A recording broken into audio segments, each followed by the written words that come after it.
And it turns out that when you're doing spell check, it would really help if you check all the files. So sorry about the introducing thing. Oh well. Okay, so we're going to talk about a lot of stuff. One of the most important things that we wanted to highlight is a new way that we are keeping track of connection state as we're talking to remote systems. So that's what the Scatter Connect is all about, and you'll see that in detail. In fact, that's the first thing that we're going to hit off. Then we're going to talk a little bit about the tool that we're releasing today. We actually have released it previously, but this new version has somewhere around 25,000 lines of code change. So it's definitely different. And then we're going to demonstrate some of what it can do. So I'm Robert Lee. I do stuff with a couple companies. And this is Jack. And we also have Anthony here in the audience. We've been working really hard on this stuff, so hopefully you'll be able to appreciate some of what we've been working on. Okay, so nice and simple. You've all seen a TCP three-way handshake before. The concept is simple. You're trying to initiate a connection. You send a SYN packet. You expect a SYN-ACK if it's open. You acknowledge it, and then your connection is open. It's actually two one-way connections, but whatever. I'm not sure if you can see this, but I'll visually walk you through what's happening here. The very first process. The master control on the far left is what's going to keep track of all the state connections. In this particular example, we are doing a TCP port 80 full connection with a remote host. That's the one on the far right with the little globe thing. What happens is the master control tells the first sender, the one on the very top, that we are trying to connect to that remote network. And then the sender will actually create a packet spoofing its source IP address to come from the receiver. If you can see it, it's the receiver machine is the one on the far bottom. When the remote host, the 192.168.1.1, receives that SYN packet, it responds to the SYN packet based on the IP address that it thought it came from. So that's how the receiver receives it. Once the receiver receives the SYN-ACK, it sends the meta information back to the master control thread, who then schedules an acknowledgement to be sent through an immediate sender. So that's the one in the middle. So the acknowledgement is then sent back to 192.168.1.1, and the three-way handshake is complete. Now, I know this looks pretty crazy, and you're probably asking yourself right now, why would you do it this way? And I'm glad you asked that question. We'll answer that later. But the important part here is that you understand that at this point, we have taken the TCP/IP stack and moved it out of kernel space and essentially into userland space. And we've made it so that you can have a three-way handshake amongst a cluster of machines. But to the end machine on the right-hand side, it's all a normal connection to him. Once his handshake is complete, we can also then send arbitrary payload-specific stuff. So if you wanted to do a GET request or any arbitrary payload can be sent at that point. Important stuff. Okay, so I just explained all this, but I'll go through it one more time just for clarity. The first process again is the Unicorn Scan main thread. Second process is the sender. That's Unisyn. That's the one that actually assembles the packets. And again, we have the concept of batch sender and immediate sender. The batch sender, it turns out, is the one that you give large work units to. So you can say, I want to scan this /16 network, and I'm looking to do these ports. And you tell it what speed to do it, and et cetera, et cetera. So it just goes out and sends a bazillion SYN packets. The listener process, the one on the bottom, Unilisten, is the one that's collecting all the information that comes back to it and sending all the metadata back to the main Unicorn Scan thread. And then the immediate mode is the one that completes the three-way handshake. They're not actually threads, by the way. They're actually processes. We just call them threads. Because we're silly like that. Okay, cool. I've talked about all this. Is that part clear at all? All right, cool. We did it twice. Now I'm going to talk about some problems that we were banging our heads against. By the way, all we do with the companies is we do a lot of security testing, really big networks, and we've been eating a lot of dirt with tools that didn't do what we needed to do. So that's basically why we did this. But one of the first problems that we ran into is the whole UDP thing. Just to summarize, when you're doing UDP scanning, traditionally you're sending a UDP probe with a blank datagram, and you're hoping that the machine on the other side will send you an ICMP packet. So if the port's closed, you'll know, and you basically, the ones that you don't get the message back from, you assume that it's open. The problem is, it turns out people are actually using firewalls, and so when you're doing testing from a remote perspective, if you can't count on the ICMP message coming back to you, then it's kind of a useless process. That's one of the problems. The other problem is you can't go really fast, even if the machine's sitting next to you and there's no filtering going on, because ICMP messages are rate limited. So it's a really slow and ugly process. So what we ended up doing as a quick and dirty workaround is we were taking the individual programs like DIG or SNMP Walk, and we were scripting it to send the actual client probes. And then we got this idea, maybe it would be cool if we had an automated way of doing all those probes without having to manage the individual tools and all the individual output. But we'll come back to that. Another problem we had with our TCP scanning is that it was a large effort to do what we really wanted to do, which is actually talk to the service, the service that we wanted to interact with. So typically if you're scanning like a /8, you have to, just based on the resource limitations on your side alone, usually you'll have to do a send scan first and keep track of which ports are open. And then on the open ports, you can go back and actually do a banner grab. And then, as a third step, you can start interacting with the remote service. You can use, AMAP or manual testing or whatever. But it's difficult, especially if you're testing a dynamic network that's really large, because by the time you're done with your first pass, things have changed. Because it turns out that these networks are getting really big, especially now that we're starting to move into IPv6 stuff. But the tools that we're using today are not really useful if you're testing 65,000 to 4 billion machines at a time. And even if you were, playing with set and awk with the text output is really overwhelming. Really overwhelming. Okay, some more problems that we have with any vulnerability scanner that we've played with is that they take the probes that they do don't really share the information in a way that makes a lot of sense. So, one of our favorite examples to make fun of is the situation where some sort of device in the middle is altering the TCP/IP stack enough to where your operating system probe comes back and says, hey, it's an Amiga Miami OS machine. Who the hell runs Amiga Miami OS? But anyhow, then the second probe that actually connects to TCP port 80 and does a banner grab will show you that it's an IIS-5 machine. And then because they have an IPS or something actively killing connections when it sees something bad across the wire, when you send your Apache exploit, it kills the session, and your tool thinks that the DOS attack was successful. So then you come back and find out that Apache DOS vulnerability was successful. So that's fine. If you're testing one machine, you can go through the false positives and figure out what's really going on. But imagine doing this times 4 billion machines. Not really useful. So to be useful in the future, these modules are going to need to share the information more intelligently. Some more problems that we're having is with the timing.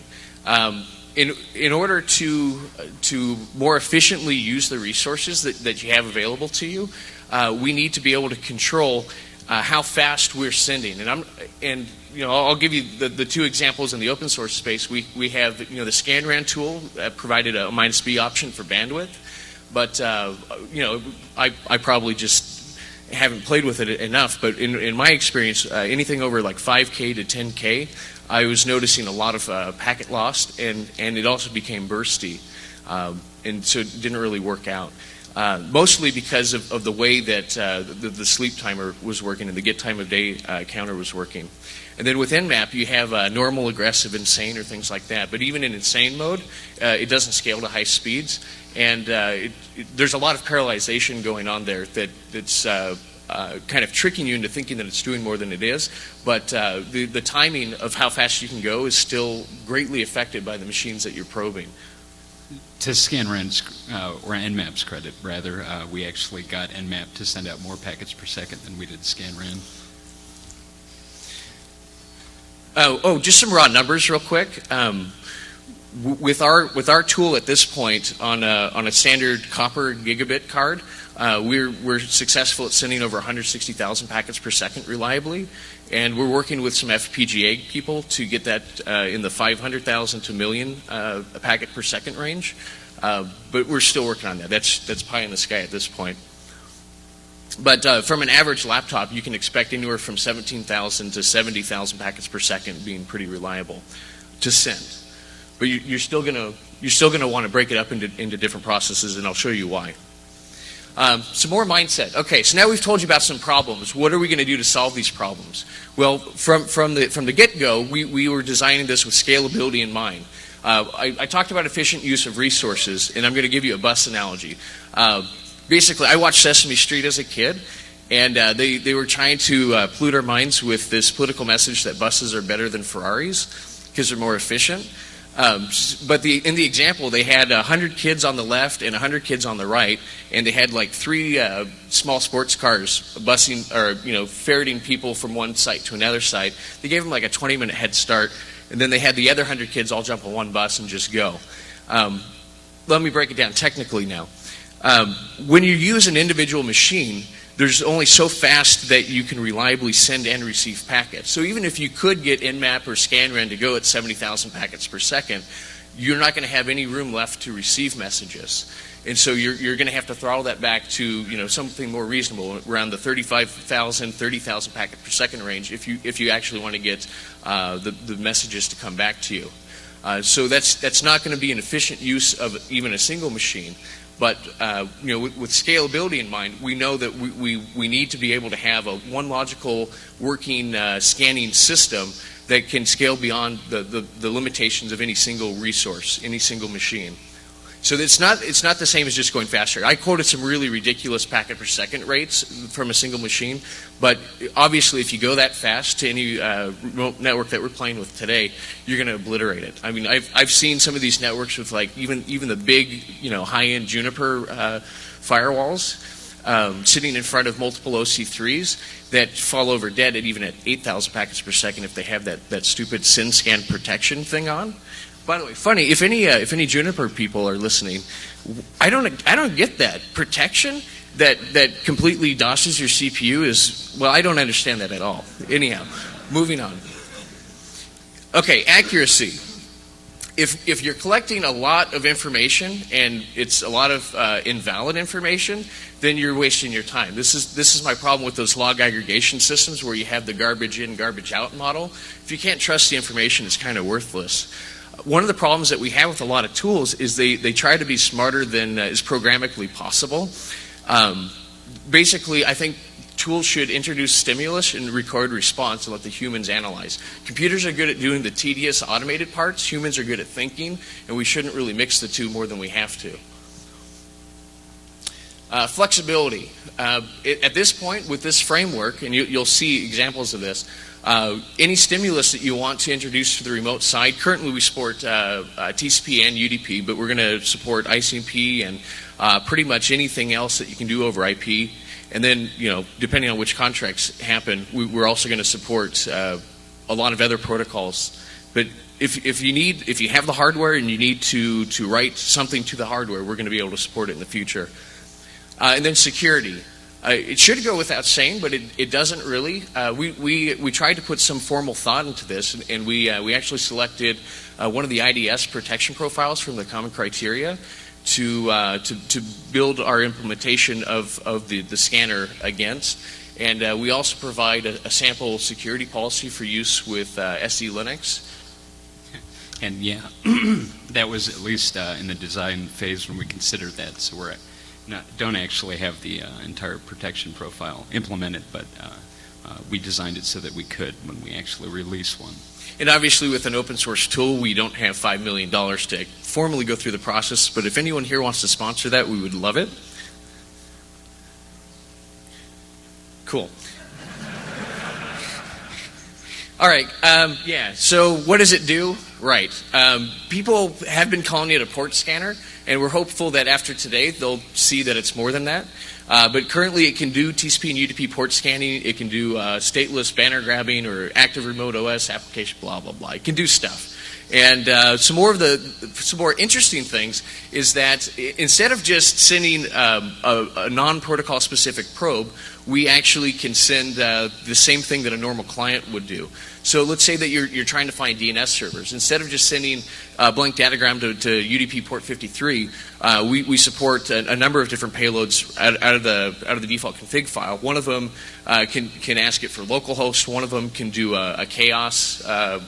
If you're talking about a bind server, you're trying to find what version it is.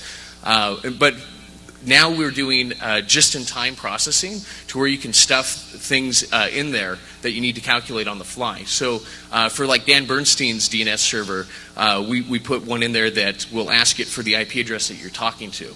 So it can stuff the IP that it's talking to in there on the fly. But any other thing that you need to calculate right before creating the packet, that also works. And then for TCP, it's going to become more important nowadays as well, because a lot of the networks that we're testing have those things that complete the three-way handshake on behalf of the devices that are behind it.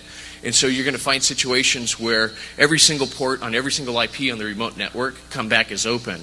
And you need to be able to send protocol-specific payloads so you can figure out which ones are tricking you.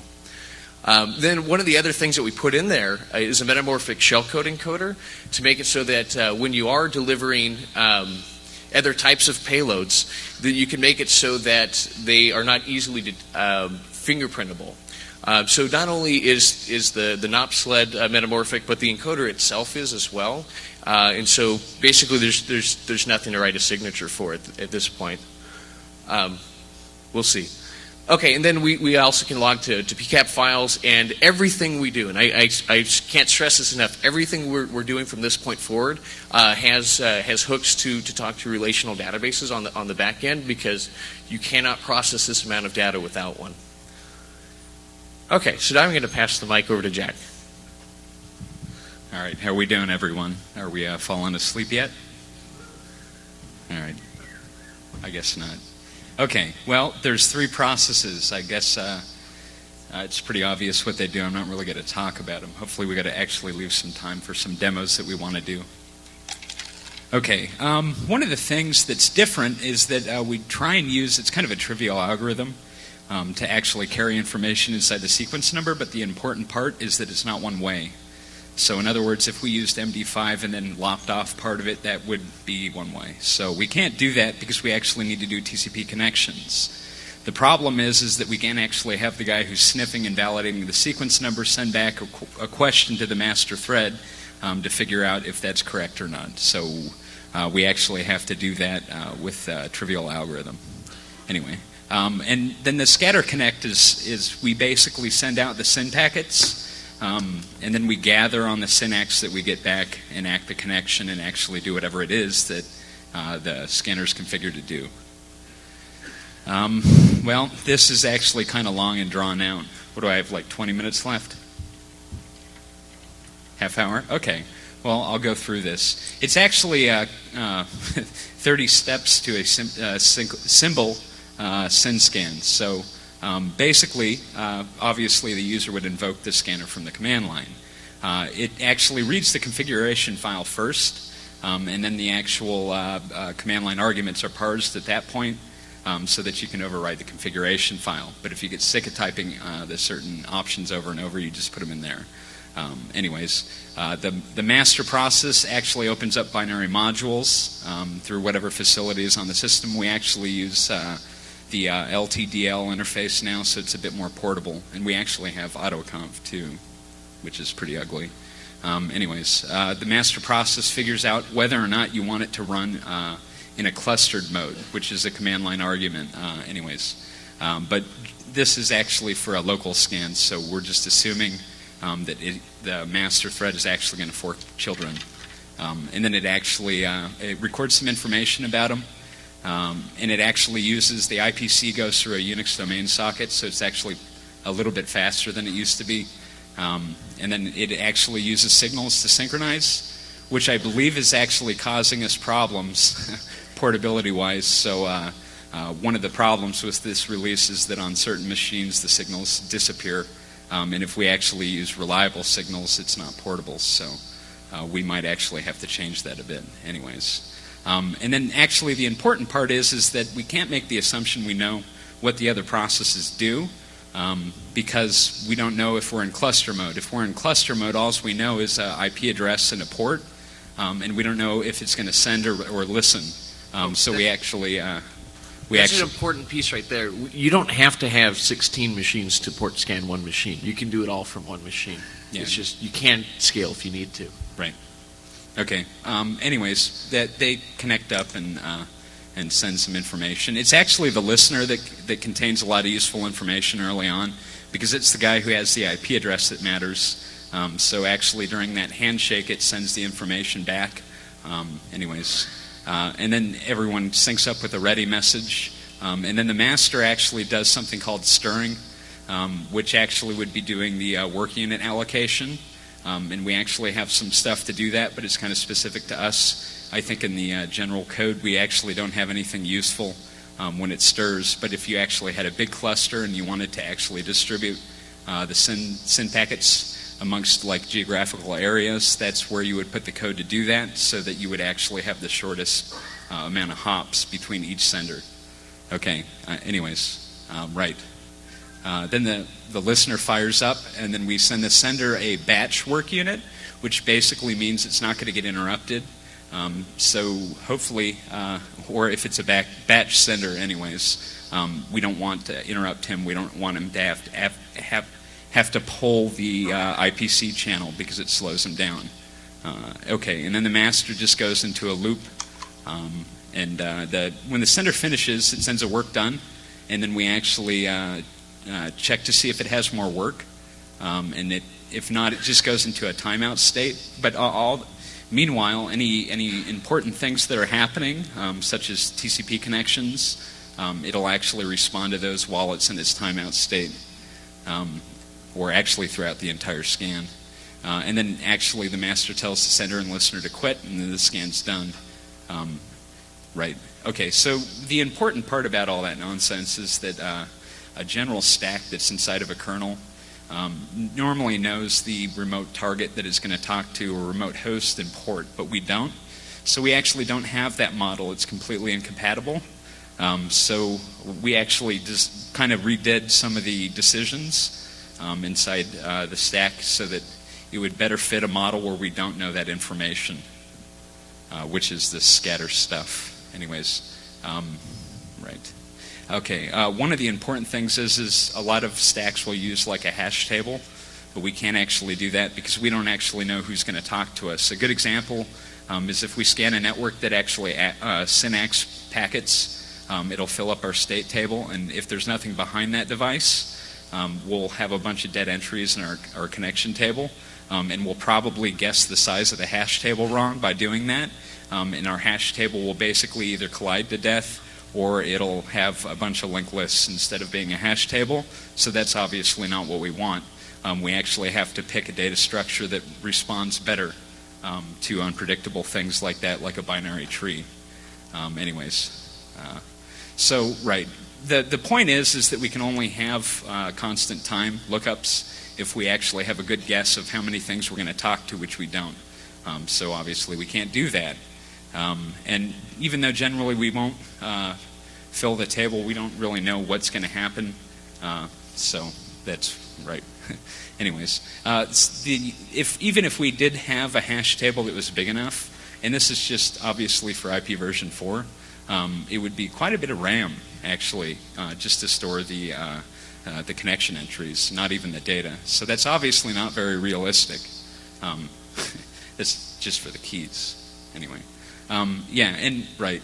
Like I said, the reason why that's important is because as time goes on, we see more and more devices to compensate for like high latency networks that will answer part of the three-way handshake to kind of offload that and keep the connection open for the high latency device, or improve the performance, or DDoS protection, or some obfuscated thing that people do to try and improve security, which I'm sure that works real well. So one of the design goals is we need to be able to withstand this sort of network because we're testing them. Right. I already said this. We use a red-black tree. One of the possible improvements that we're thinking of doing is actually most of the time that's probably an unnecessary data structure. We could probably use just a hash table and have constant time. So actually what we want to do is actually switch on the fly. If we actually pass a threshold and our table load goes too high, we can actually dump it and turn it into a binary tree on the fly and put most frequently used cache in front of that. I think it says it in here anyway. Not most recently used, by the way, because that would be a lot of connections closing. We actually need the top talkers, so you actually want it frequent, not recent. Okay, anyway, here's some numbers about why we chose the algorithms that we did. And the point is we're just trying to prove that our measurements are somewhat valid, but we actually inline some assembly in here. You can see it here, where we actually read the timestamp counter on a Pentium CPU. And then we're actually going to overload our table and see what the performance numbers look like. And these numbers actually indicate clock ticks. And you can see here with the various load factors that our chained hash table turns quickly into a bunch of linked lists, and our red-black tree does not, which should not be much of a surprise anyways. But what's interesting about this actually is the amount of load that it took for the CPU to actually get a really expensive lookup, which is mainly due to the, I suppose, large cache on the CPU. I'm not really sure. But I figured at least that after a load of maybe 4 that it would start dropping off. But it actually took somewhere around 30 for the performance to just go really badly. So, right, I talked about that before, whoops. Right, but yeah, reset X, obviously we don't want to cache, and those are always going to be the most recent. So if we're going to do anything to improve the performance, we can't do that. We actually have to calculate how often certain connections are being used and cache those instead. Right. Okay, so here's some examples from the payload configuration stuff. It's just ASCII text, but we tried to make it so that you could copy and paste stuff from like C and put it into the configuration file. But anyway, here's some example stuff. Obviously, UDP is a UDP payload. If you don't get that, then I guess this is not going to make any sense. And then the destination port is actually next. And then the source port being -1 is just a wildcard to say whatever. And then 1 is interesting. That's a payload group. One of the things that you can do is you can chain include files together or configuration files together. So you can actually have a bunch of different things that are meant for different sorts of environments. For example, if you want to scan for like Windows Trojans, which are pretty popular, you probably want to put them in their own payload group. And then you can just use the -big G and then the numeric option for that payload group. To kind of make that a little bit easier to do. And actually we have now TCP payloads, which we didn't have before. And it's not still a real socket. It's kind of a trigger response mechanism, but we try and do some TCP stuff. But it turns out it's real hard because we actually emulate the operating system we're appearing to come from. So our stack code is non-trivial, unfortunately. But for right now, you can definitely do this sort of thing and test for example, open relays. Anyway, and here's some screenshots. Can you guys even see what that says? No. I'm going to explain it. This is a module written in C that's actually a HTTP module, and it just does a head request. And it's probably like, I don't know, 47 lines apparently. But that's what it looks like. Okay, this is actually running I don't know, this was actually a cluster that was connect scanning against yahoo.com on port 80. And you can see that at the end here it's got some TCP statistics which are interesting, but for each host you can actually see a banner. Now that's probably not terribly exciting. Here's probably some better contrast for you, so you can understand why we did some of the things that we did. This is actually a screenshot of Nmap scanning a website, and it actually comes back and just says that those things are open. And it took 8 seconds or something too. But we can actually do the same thing and finish it in 4 seconds. Well, I guess this really isn't a race, but the idea is if you see here, you can see like 5 open ports coming back, which is identical to what we saw before. But during the actual SYN scan, we actually did the connection and grabbed the banner without actually initiating another connection, and we actually can tell what port really is open at high rates. Okay, here we go. I can do these live, actually. We have internet. Okay. Would you rather see live demos? Because these things are kind of hard to read. Yeah, okay. Let's do some live stuff. Hang on.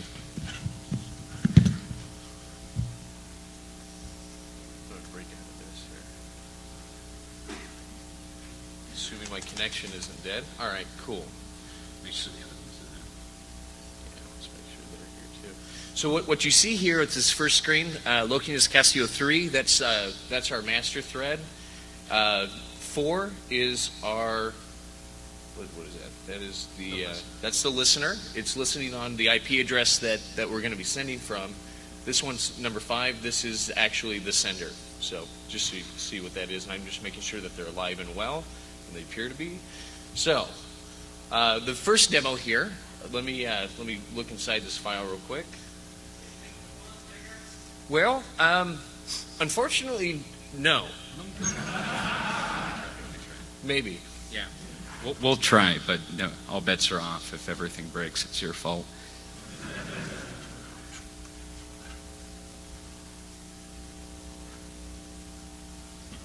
Don't make it ridiculous. Oh.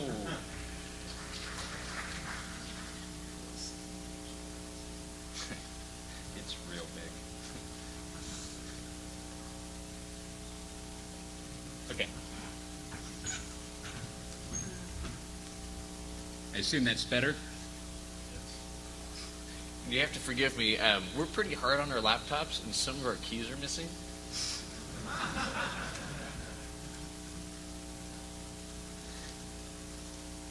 Okay, so this first one, I just wanted to show you inside it so you knew I wasn't really cheating. It's just a stupid shell script that runs my command for me.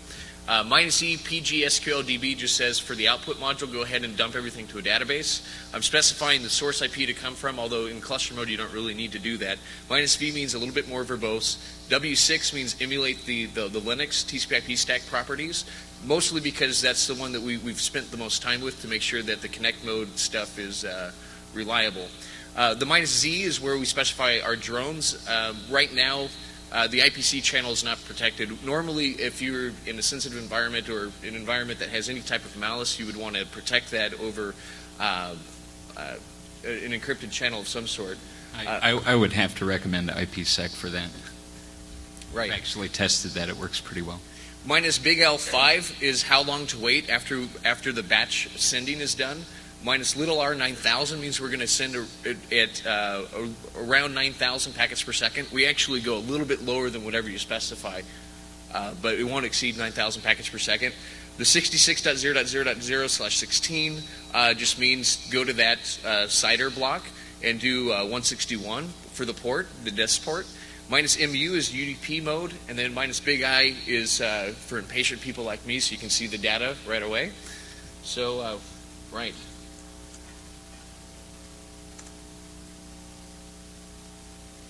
Which, of course, you don't actually want to use -big I when you're doing a scan that matters, because it's going to block on the master thread to write to the terminal, which is fairly silly.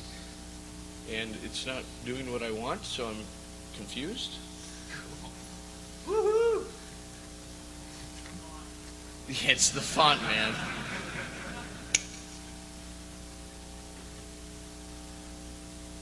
on a second here.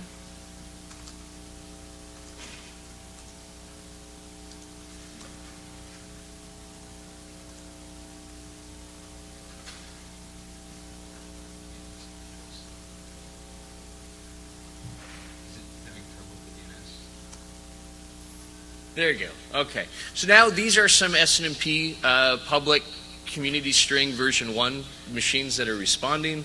As you see, we're doing a /16 network, and we're done sending, and we're just waiting the 5-second timeout, and then it's going to process the results, and it'll spit it back here pretty soon. We're actually, I think, repeating the scan 3 times. So if you're wondering why it's just sitting there now, it's actually sending different SNMP payloads to try and get everyone.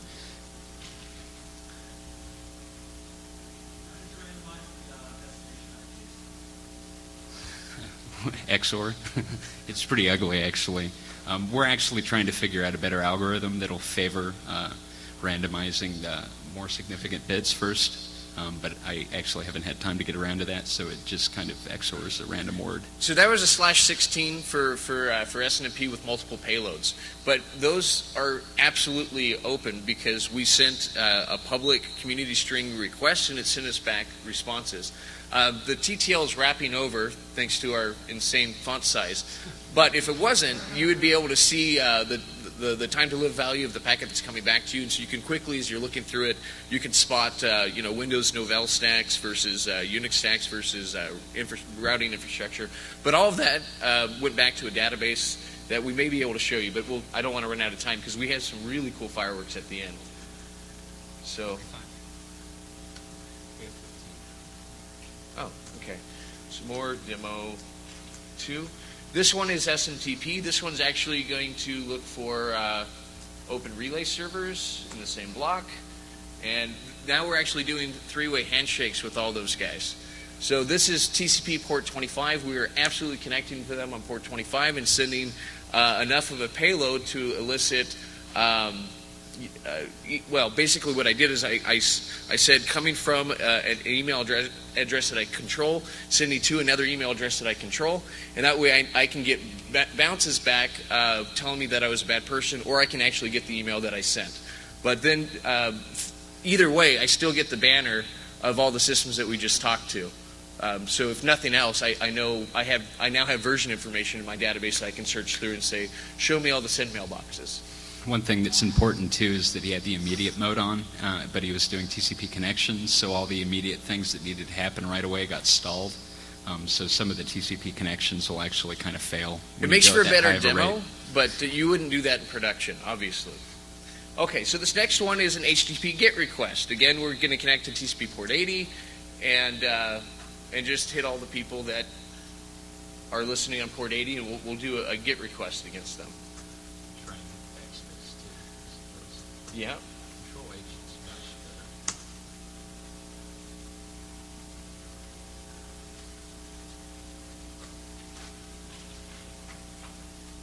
better. Okay, so that was a pretty simple GET request here.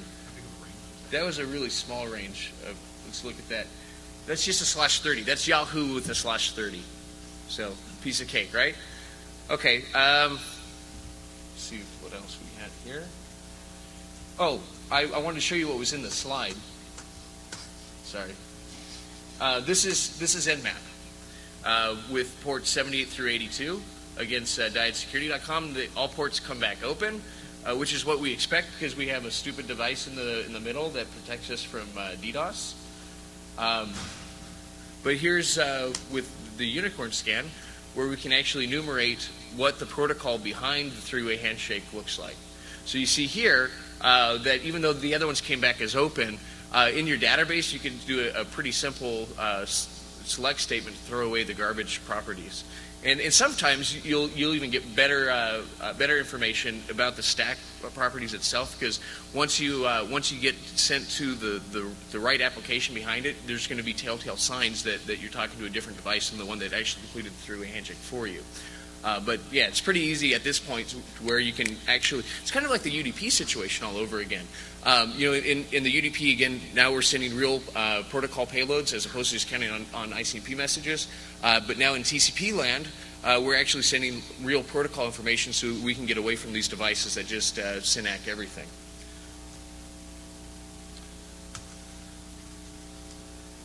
Now, I think this is, yeah. This is just showing that we can do multiple payloads all on one. So this one's sending like 50 or so different payloads.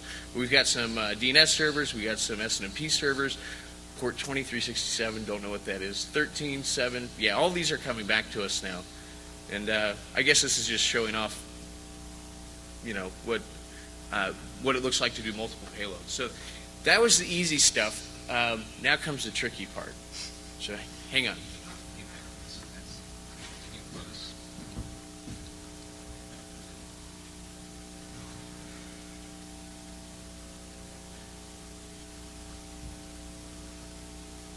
Okay, so I'm going to talk about what we're going to do now, and hopefully it won't break, because I was still writing code for it last night. Anyway, what we do is we do basically a TCP Connect scan on port 80, and there's actually a CGI script that has a really dumb coding error in it. We actually had some other stuff that we were going to do, but the political climate kind of got ugly. So Yeah, we were going to release some fun stuff, but unfortunately nobody wants to hear that sort of thing these days. So we actually just reused some other stuff we had. But basically it does a three-way handshake, and it actually generates the XOR encoder on the fly, which is metamorphic. And it actually does a two-stage exploit. One of the problems that I had, though, was that I didn't have enough time to write the two-stage NetBSD assembly, so I cheated and used someone else's stuff, and it doesn't work, so that just goes to show me. Okay, so, right, we generate a metamorphic first stage, and we send the payload. What we're supposed to want to do here is Apache hands all the CGI scripts a writable file descriptor on two. That's the error logs. So the first thing that we do in our shellcode is we truncate that. We create a socket and connect back to a second stage server, and we send it some information about the platform that we've just, or the process that we've just compromised.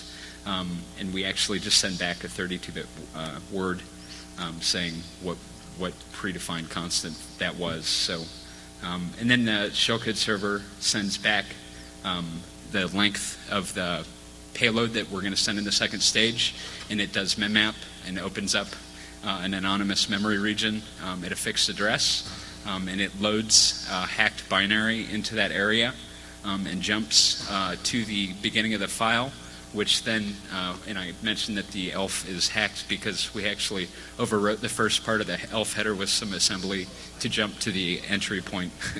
So, but the important point is that the second stage is written in C. It's similar to the impurity stuff, actually. Anyway, and then we transfer control to the second stage code by jumping to the ELF entry point. Yeah. Oh, right. So this is the part where I do it and it doesn't break.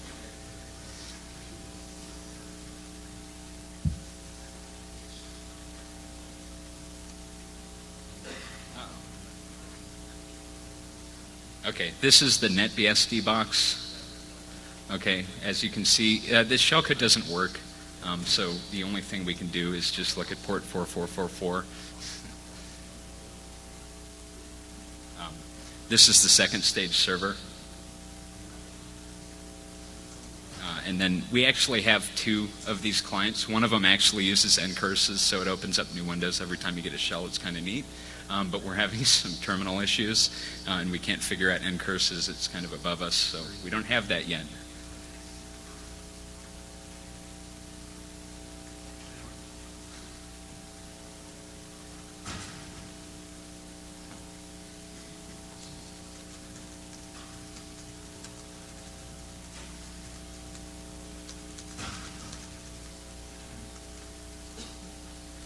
What he's going to show you is the TCP dump, so you can see that it really is working.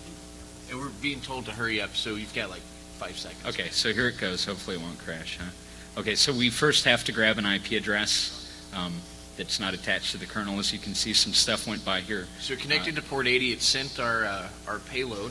Right. Now we have a shell. Yeah, so you can see here that the second stage shellcode server got it connected back. It sent back the word that said it was, this particular one was Linux x86. The important part about that demo, though, is that after it got the, it connected to 2 different hosts, and after it got the SYNAC back, it did operating system detection, and it sent a platform-specific exploit to it on the fly. It knew how to generate a platform-specific exploit on the fly. So that was actually pretty cool. Unfortunately, we don't have time to explain in more detail, but if you're interested, come find us. Yeah. And you can actually watch DVDs in ASCII, which was the entire point of doing that.